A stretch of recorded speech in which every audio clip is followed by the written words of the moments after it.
Postal telecom రంగాలను అభివృద్ధి చేస్తున్నామని కేంద్ర మంత్రి పెమ్మసాని చంద్రశేఖర్ అన్నారు. పోస్టల్లో మోడల్ ఐటీ సిస్టమ్ తీసుకురాబోతున్నామన్నారు. పోస్టల్ విభాగంలో ఆదాయాన్ని పెంచుతామని, ప్రతి గ్రామానికి నెట్వర్క్ ని తీసుకెళ్తామన్నారు పెమ్మసాని.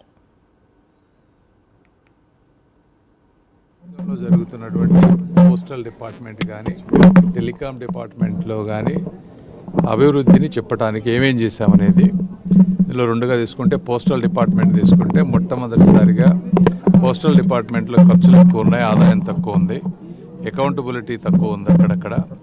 అందుకని ఒక ఐటీ 2.0 దాదాపు 5,000 కోట్ల రూపాయలతోటి ఒక మోడర్న్ ఐటీ సిస్టమ్ తీసుకొచ్చాం.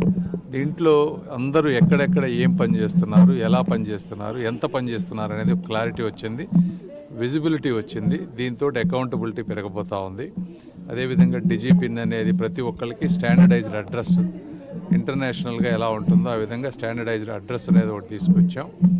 ఇవన్నీ కాకుండా పార్సల్ సిస్టమ్ను కూడా మ్యాక్సిమం ఇంప్రూవ్ చేసి, ట్రాకింగ్ చేసి, డోర్ డెలివరీ, డోర్ పికప్ ఈ విధంగా తీసుకొచ్చి మల్టిపుల్ సర్వీసెస్తో పోస్టల్ డిపార్ట్మెంట్ని ఆదాయం పెంచే విధంగా చేయాలనేది